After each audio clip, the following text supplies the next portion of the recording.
from the studios of Farm Journal Broadcast. Coming up today on Ag Day, new numbers show U.S. soybean acreage could blow past corn this year. Plus a possible fix to the Section 199A, but does it completely close the loophole grain buyers are facing today? But it undoes an unintended consequence of language that surely couldn't have been very well thought out when it was put in the tax bill just before Christmas. It's part two of the technical talk of trading and the comeback of an iconic slogan. We realized that we had such equity in Beef is What's for Dinner. Putting a fresh spin on a nostalgic campaign in order to keep the love for beef alive. Ag Day, brought to you by the Chevy Silverado, the most dependable, longest-lasting full-size pickups on the road.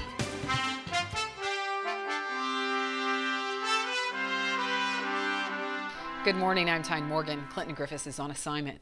Well, as President Trump's tariff threats heat up, it's that uncertainty weighing on the minds of producers. But it may not be enough to stop farmers from planting a record number of soybean acres this year. Just 2 weeks before USDA plans to release its planting intentions report, a new survey by the firm Allendale revealing that U.S. farmers could be preparing to plant more soybeans and more wheat, and that could eat into the amount of corn that gets put in the ground this year. Allendale's annual acreage survey asking growers from 27 states what they intend to plant. This year it shows farmers could sow a record number of soybean acres at 92.1 million acres. And the survey shows corn plantings could see a big drop at 88.5 million acres. If that holds true, that's nearly a 2 million acre increase for soybeans and a 1.65 million acre drop for corn.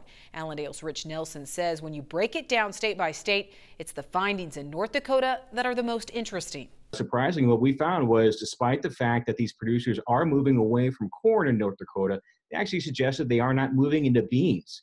So we had a high soybean number, but this was not from the movement away from North Dakota. Most of those producers are actually moving into spring wheat instead. Allendale's all-wheat acreage number shows wheat acres gaining ground at 46.88 million. The firm also asking producers about old crop and new crop sales. They found about 13% of new crop corn has already been sold among those producers surveyed and 29% of soybeans. Nelson says that soybean sales number is low considering the recent run-up in prices. House Agriculture Committee Chairman Mike Conaway says he's delaying the release of a draft farm bill this week as he works to find bipartisan support for a law that takes aim at government food programs. The nutrition programs, like food stamps, are often the most contentious part of the farm bill, which is rewritten every 5 years. According to Bloomberg News, Representative Colin Peterson of Minnesota said additional work requirements for recipients of SNAP benefits would pull any support from Democrats for the overall bill. Illinois Congressman Rodney Davis, who serves on the Ag Committee, says Republicans are willing to face that debate. But there's always going to be a fight over issues like some more stringent work requirements for any government benefit.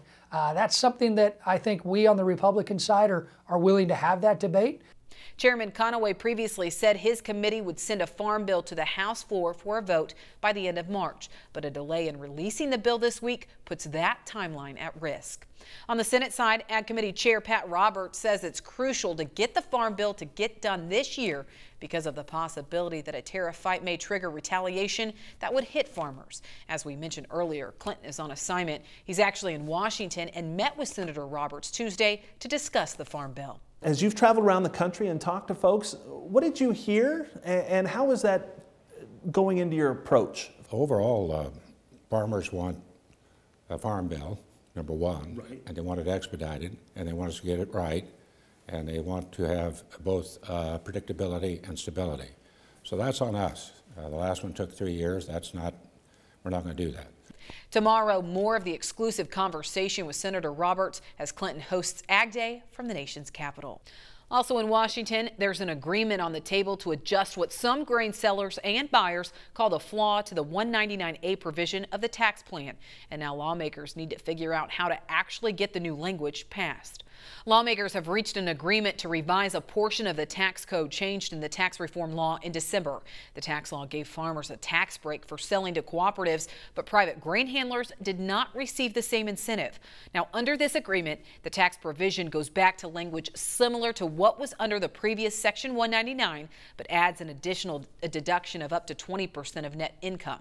Now, Farm CPA Paul Neefer says it's anticipated this deduction will equate to up to 1% of gross sales plus 11 to 20% of net farm income from those sales. It also allows dairy producers to offset their capital gains from the sale of raised breeding stock, something many dairy groups urged Congress to achieve. While an agreement is in place, now the hurdle may be getting it passed in Congress. Iowa Senator Chuck Grassley thinks attaching it to the spending bill is possible. Knowing about this compromise, I haven't heard any reason why it wouldn't be in the legislation that passes by March 23rd, the omnibus appropriation bill. In regard to the first part of your question, it basically does what the law was between the early 2000s and 2017, and I assume since it was working all that period of time, and we go back to that very same format, kind of maintaining the status quo, that we continue to hear no complaints about it. Now, Senate Minority Leader Chuck Schumer isn't confident the measure will get passed, saying he's objecting to attaching the fixes to the omnibus spending bill unless Republicans budge on other tax reform measures. In what you might describe as an unconventional, 5 members of President Trump's cabinet all took part in the same Senate committee hearing Wednesday on the topic of infrastructure. Now, that's the first time 5 cabinet secretaries testified in front of a Senate committee at the same time since 2001. Agriculture Secretary Sonny Perdue was joined by Transportation, Commerce, Energy, and Labor secretaries to discuss the president's initiative to spur public works in this country. The president unveiled his infrastructure plan in February. He says the measure would need $200 billion in federal funds over 10 years. It would act as seed money to encourage $1.5 trillion in spending by states and the private sector. Still, it's unclear how such a massive project would be funded.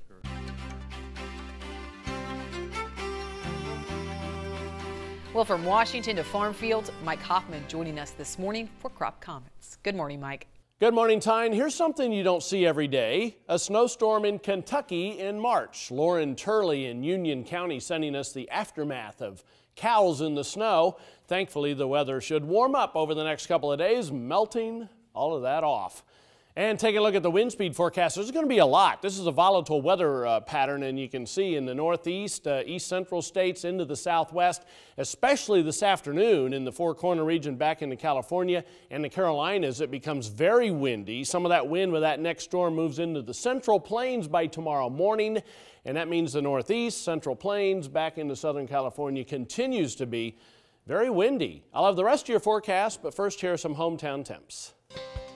Your next piece of equipment is on MachineryPete.com. Search equipment from dealerships across the country to find what you're looking for.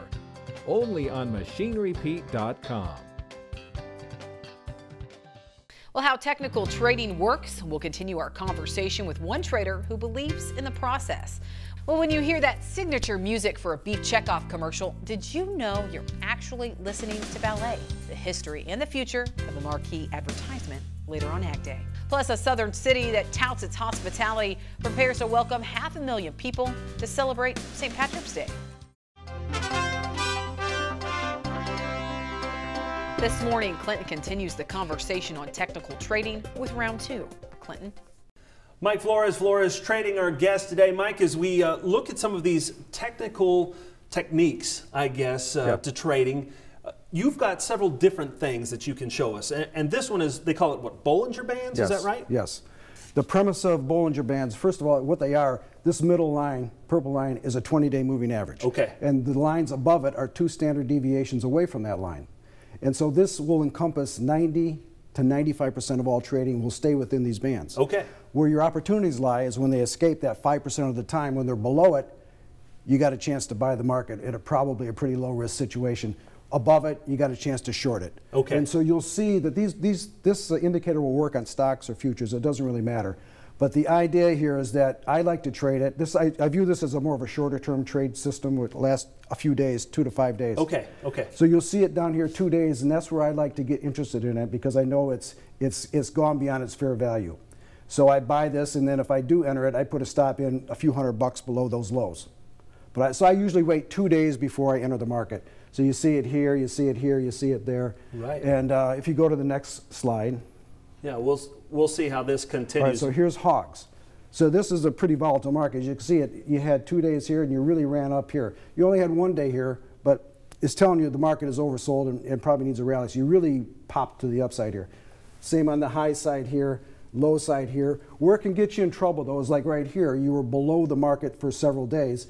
And a key thing here is that look at the slope of the bands itself, the upper and lower bands. When they're in very steep decline, it's a warning sign, hey, not so quick. Where the higher trade probabilities come in is when the bands are narrow, or start to narrow and going sideways. Okay. There's a much higher probability of being right that trade. Yeah, and I think you have one more chart here on this.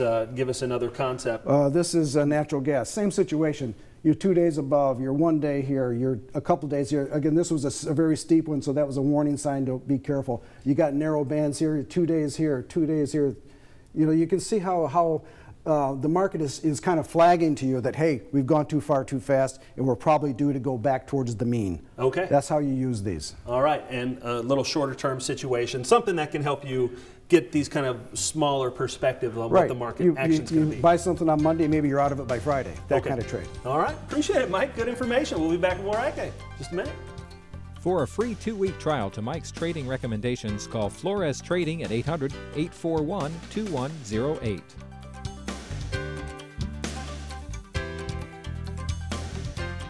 AgDay, brought to you by Ram Commercial, America's longest lasting heavy-duty pickups.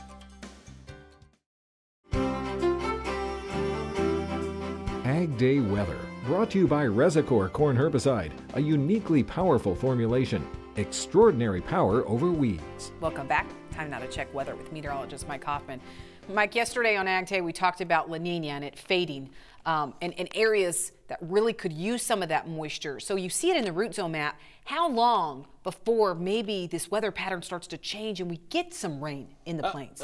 I don't see an end to the overall pattern, but the next system is going to spread some rain into the central plains. So that could be very good news for some of those dry areas you're seeing there in the root zone moisture. You can see, though, that dry area extends southward into West Texas, especially southwest Texas, and back into the Four Corner region, especially Utah, western Colorado. Very dry areas there, but again, we have multiple systems coming into the west coast, which is good news for all of those areas over the next several days, and that pattern really looks like it's going to continue. A little bit dry in the east central or the mid-Atlantic states there. You can see Virginia into the nation's capital, but obviously turned slightly wet after that big storm in the northeast. And of course, it's still snowing from that storm system. It is winding down though. Next storm kind of feeding into it, into the middle of it, will spread a little bit of snow through parts of Pennsylvania, New York, and Ohio today. There's multiple systems coming in out west. The one over Utah into Colorado, putting some moisture down where they could use it, and then it spreads the moisture into the plain states with some rain in places, but this could be ice and snow in many parts of the northern plains, Nebraska into South Dakota especially, and yet another system coming into California and the west with more rain and mountain snows out there. By later in the day tomorrow, you can see some showers and thunderstorms along the Gulf Coast, but the moisture with that system right on up into the central plains. Checking out precipitation estimate over the past 24 hours, most of it's been in the northeast and the west. Adding in the next 36 hours, we're going to add a fair amount out west, but also we're going to add some, at least with the beginnings of this storm, Nebraska, South Dakota, all the way down into Louisiana. Now that's going to be snow over the next 36 hours in Nebraska and parts of South Dakota, and some of those areas will probably see several inches of snow. You can still see some of that snow that's been coming down, but again, that whole storm in the northeast is finally winding down. Those are some huge amounts in the Sierra Nevadas there as well. Highs today, 70s southern plains, only 30s farther north. You get to tonight, you're looking at mainly 20s all the way down into the Ohio River Valley, northern plains, kind of mild in Texas and Oklahoma, and then that's the case tomorrow as well. Still some 70s down that way. All because of the jet stream, the ridge through the middle of the country. That kind of breaks down a little bit as that next storm system feeds through it. Another one feeding through it, as you can see, early next week. So we kind of stay with that volatile weather pattern, ridge in the middle, troughs along the coast. That's a look across the country. Now let's take a look at some local forecasts. We head to Santa Fe, New Mexico. First of all, partly sunny, afternoon showers are likely, high 55. Wausau, Wisconsin, lots of sunshine, still rather cold, high 33. And Macon, Georgia, sunny and becoming warmer by afternoon, high up to 68. Well, later, the spraying of the green in Savannah as the city prepares to celebrate St. Patrick's Day. Plus, first, we celebrate the silver anniversary of a well-known beef commercial that's becoming the gold standard for marketing.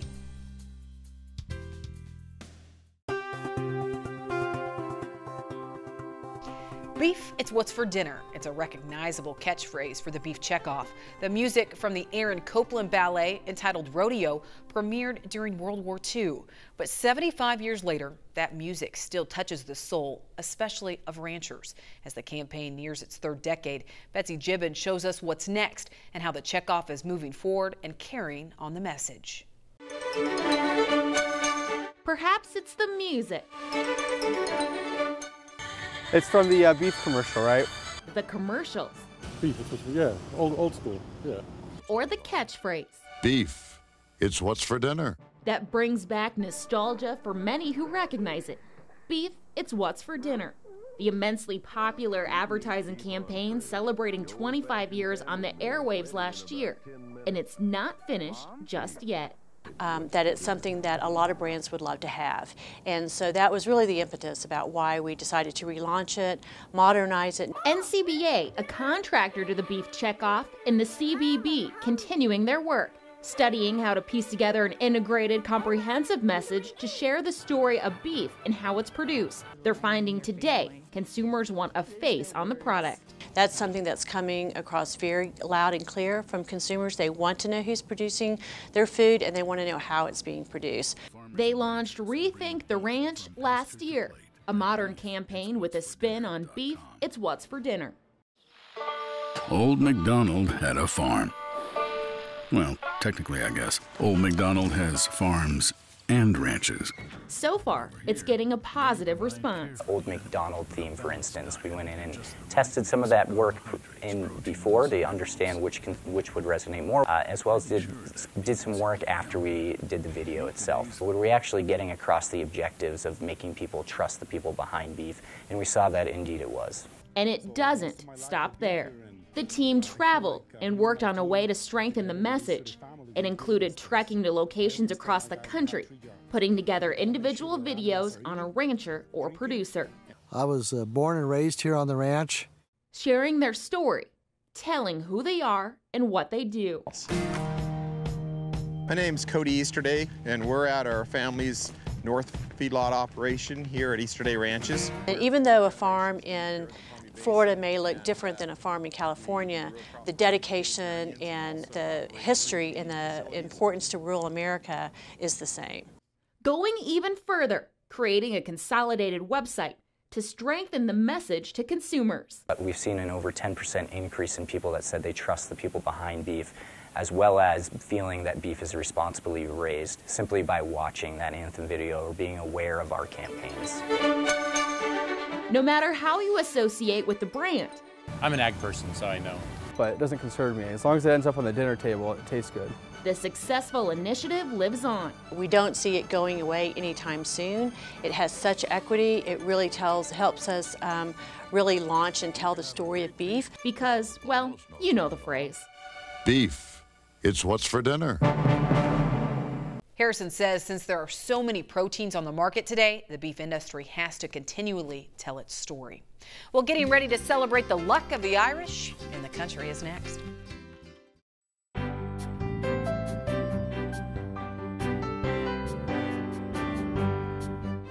In the Country, sponsored by Kubota. Tractors, hay tools, utility vehicles, mowers, and more. Visit KubotaUSA.com today. Well, we're just 2 days away from St. Patrick's Day, that one day a year when everybody seems to add a Mick or an O to their last name.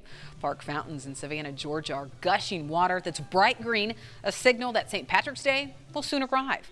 Organizers of Savannah's St. Patrick's Day Parade poured watering cans full of green dye into the wrought iron fountain in this park. Other fountains in the city received the same treatment. The so-called greening of the fountains marks the start of St. Patrick's Day festivities in Georgia's oldest city, which has celebrated the Irish holiday for 194 years. The community had a large Irish population when it was first founded. The March 17th parade falls on a Saturday this year. It usually draws about 500,000 people.